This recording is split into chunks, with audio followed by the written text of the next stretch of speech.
My name is Stephen Gray, and I work as a commercial photographer. As a commercial photographer working with a lot of hotels and corporate clients, I am responsible for working with clients, finding out their vision for how they want to present their businesses, and then bringing my gear, bringing my eye to their businesses and capturing what they need to market themselves appropriately for their specific clients. So a typical day, it depends on whether or not I'm shooting or editing is my primary focus for that day. So if I'm shooting that day, if I'm working with a hotel, I could be up at 3:30 in the morning to be at the hotel by 4:30 or 5 so that we can get the bulk of our shots done before the guests are up and about, because I shoot a lot of hotels, a lot of my work is architectural, and hotels never close. So you kind of have to be very flexible with your sleep and when you're up and about to work to get those kinds of jobs. If I'm primarily editing that day, I'm still kind of an early riser. I wake up between 6:30 and 7, get up. I work from home when I edit, so my morning routine is plenty of water in the morning, some coffee, hang out with my wife a little bit, and then by 8 o'clock, I'm at the computer with headphones on, editing my heart out till the work is done. Stress usually comes in the editing process. I have a tendency to overcommit as an individual, so I take on a little too much work. So usually the stress is not shooting. Shooting's a lot of fun. That's the creation part. The stressful part comes when you get to the edit and you have 2,000 photos to go through, find the best ones, and then edit them consistently to present a brand or to present a service or present a product, depending on who your client is. And the hours I work tend to be anywhere from 7 to 12 hours a day sometimes if I'm editing and shooting at the same time. When the workload is low, I try to stick to an 8-hour day, like most human beings, so I can have some social time and hang out with people. But on the times that I'm busy, if I have like hotel clients to deliver to, or if I'm doing something for a corporate client, I typically edit till the job is done. So it can turn into some early mornings and some long nights, depending on the job.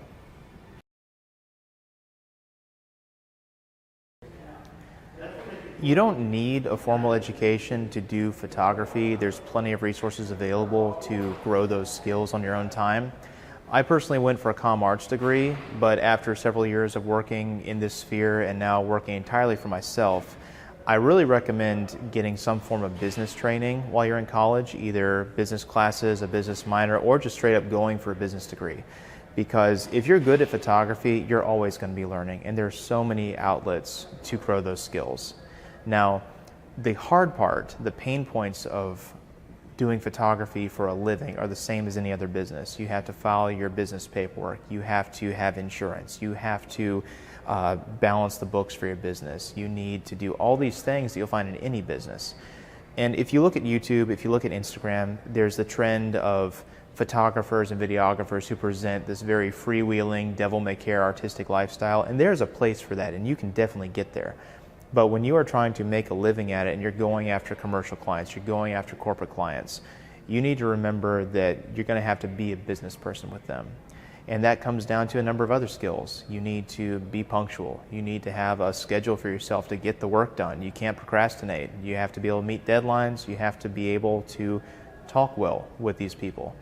So punctuality, self-discipline, an ability to adapt your appearance and your manners to the clients you're reaching toward, those are all going to carry you a long way. So some business awareness, and just the same as any other business. The things that make your dad succeed in whatever he does will make you succeed in what you do. You just happen to be doing photography while you do it. Things I didn't expect when I got into photography were mainly the things I just mentioned, just the amount of business savvy I would have to develop. A lot of stuff like being detail oriented with hotel shots. That took a while for me to get better at. When you take a picture of a hotel room and you're done with the edit, it's very embarrassing to return those images to your client and they say, hey, by the way, can you Photoshop out the telephone cord? I mean, that's stuff that you should be able to catch, and that comes with training. And if you're already a very, very detail-oriented person, that takes you so far. So the best part of doing photography for a living is that each day can look a little bit different. Every project has its own distinct set of demands, and sometimes you get really cool ones where there's travel involved, or you get to work with magazines or tourist boards, stuff that's different, stuff that's fun and interesting. I've recently had some assignments like that as the business grows, and what I've found is good work breeds good work, and the more you do good work, the more cool opportunities will come your way. And that's been the cool part, is just seeing that unfold.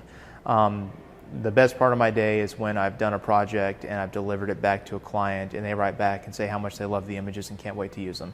That's a great feeling that I really have never found anywhere else.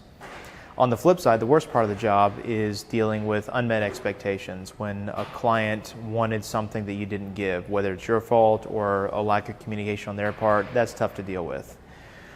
But day in, day out, the hardest part is honestly just the demands of time. If you spend a half day or a full day editing images, that's going to equate to most of the next week processing them and working on several rounds of edits with the client. So photography is fun. It's the most fun thing I can do. I mean, I joke that I would do it for free on Saturdays, something I picked up from the way my mother-in-law talks about teaching. But it is work, and that's the thing, is that it's a lot of fun when you do it for a hobby. It's a lot of fun when you're running around on a longboard photographing the beach.